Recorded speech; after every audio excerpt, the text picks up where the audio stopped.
네, 나도야 TV의 나도야입니다.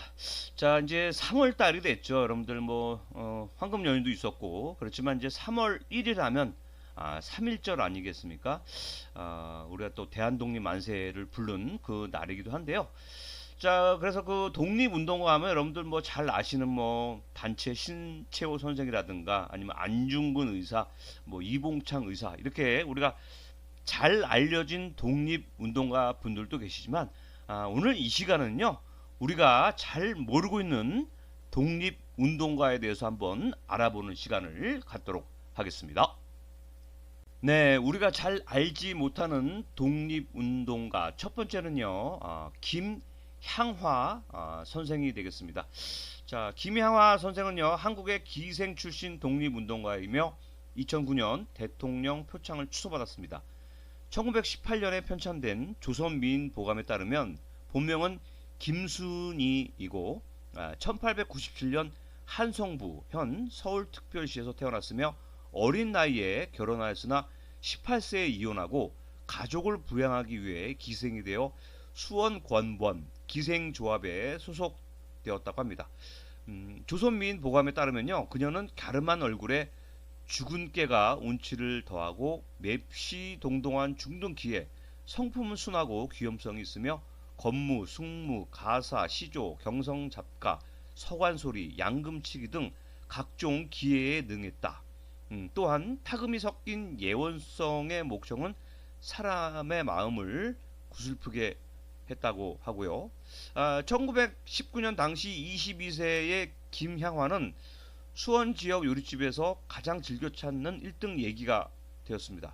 그녀는 당시 수원군 수원면 남수리, 현 경기도 수원시 팔달구 남수동의 수원기생조합 취채역을 맡고 있었으며 수원 유지 및 지식인들과 두루 친분을 나누고 있었죠. 그러던 1919년 3월 29일 김양하 등 기생 33명은 위생검사, 이게 건강검진이 아닌 위생검사였습니다. 이거를 받기 위해서 당시 자해 의원으로 사용되던 화성행궁의 봉수당으로 가고 있었습니다. 이때 그녀는 동료들을 설득해서 독립만세 운동을 벌였습니다. 이에 일본 경찰은 조선 총독부에 다음과 같이 이렇게 보고를 했습니다. 29일에 이르러 기생 약 30명이 자해의원 앞에서 독립만세를 고창하고 밤에는 상인, 노동자 및 무례한 등이 시내 각소에서 독립만세를 고창하고 내지인, 여기서 내지인 이제 일본인을 이야기하는 거죠. 내지인 상점에 투석하고 창문을 파괴하는 등 폭행이 심해져 수원 경찰서원과 보병 및 소방조원이 협력하여 경계 중이다.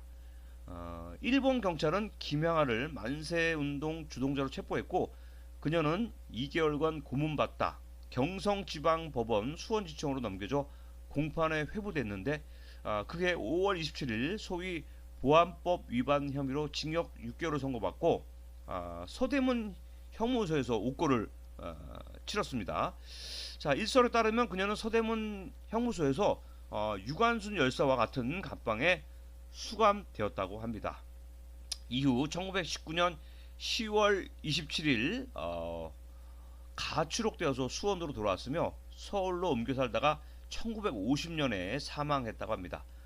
그러나 그녀가 매장된 장소는 현재까지 확인되지 않았으며 후손 역시 현재까지 확인되지 않았습니다. 수원시는 이동근 학예사가 연구해 발굴한 수원기생의 만세운동 자료를 바탕으로 2008년 국가보훈처에 김향화에 대한 독립유공자 포상을 신청했고 정부는 2009년 김향화에게 대통령상을 추서했습니다. 네, 우리가 잘 모르는 독립운동가 두 번째는요 김철 열사가 되겠습니다. 자, 다른 이름은 김창민이 있고요. 그 출생 연도는 미상이고요. 사망 연도는 1930년도가 되겠고요. 관련 사건은 세리나 동포 참살 사건과 간도 5530 봉기 사건이 있습니다.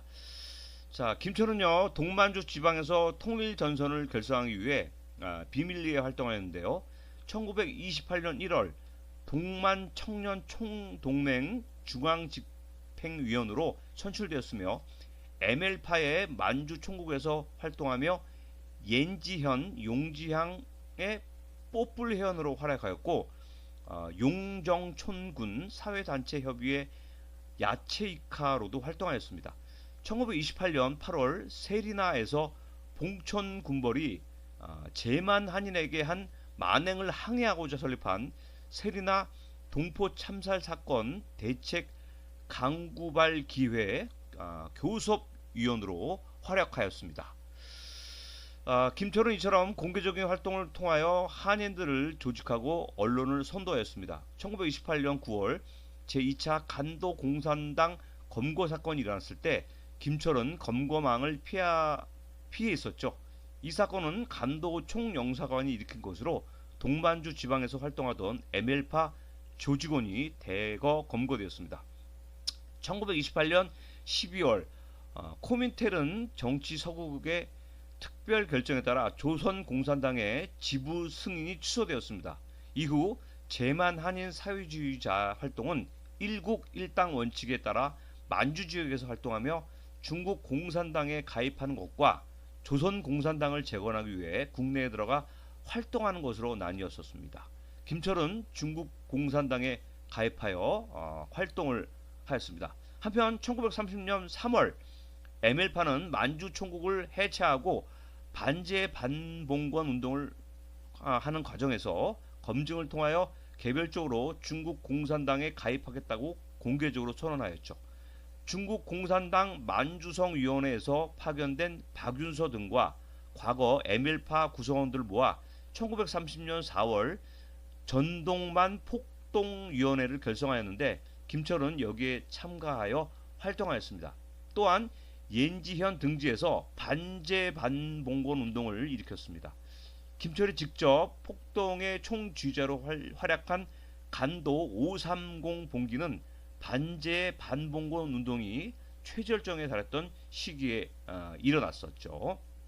김철은 1930년 6월 10일 일제무장 경찰에 체포되어 간도 총영사관으로 압송되었고 일주일간 단식 투쟁 끝에 옥살을 하였습니다. 네, 우리가 잘 알지 못하는 독립운동가 세 번째는요, 바로 현계옥 선생이 되겠습니다. 1897년에 태어났고요. 일제 강점기 독립운동가이기도 했고요. 이제 근무는 이제 의열단에서 근무를 했습니다.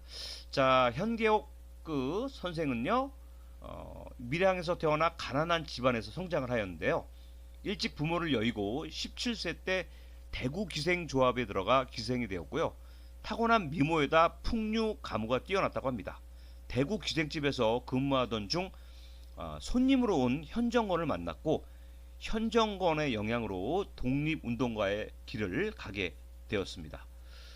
대구가 고향이었던 현정건은요, 소설가 현진건의 사촌형이자 일본과 중국 등에서 유학한 지식인이었고 상하이에서 독립운동을 하였습니다.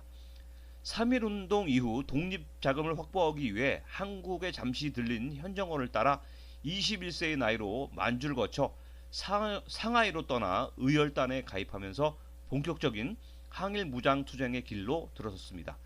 의열단장 김원봉으로부터 폭탄 제조법과 육혈포 놓는 법을 배웠고 만주와 상하이를 오가며 목숨을 건 비밀 공작 활동을 수행하였습니다. 외국어에 능통하여 영어뿐 아니라 일본어, 중국어까지 유창하게 해 폭탄을 운반하는 데 중요한 역할을 하였습니다. 1928년 시베리아로 망명하였고 모스크바로 가서 공산대학을 졸업했습니다. 그렇지만 그 이후의 그녀의 행적은 알 수가 없었습니다. 자, 이렇게 해서 오늘은요, 우리가 잘 알지 못하는 독립운동가 세 분을 여러분께 소개해드렸는데, 첫 번째는 김향화 선생을 소개했고요. 자, 두 번째는 이제 김철 열사, 세 번째는 이제 현계옥 선생에 대해서 알아봤습니다. 자, 지금까지 나도야 TV를 애청해주신 애청자 여러분께 다시 한번 감사의 말씀을 드리겠습니다. 감사합니다. 고맙습니다.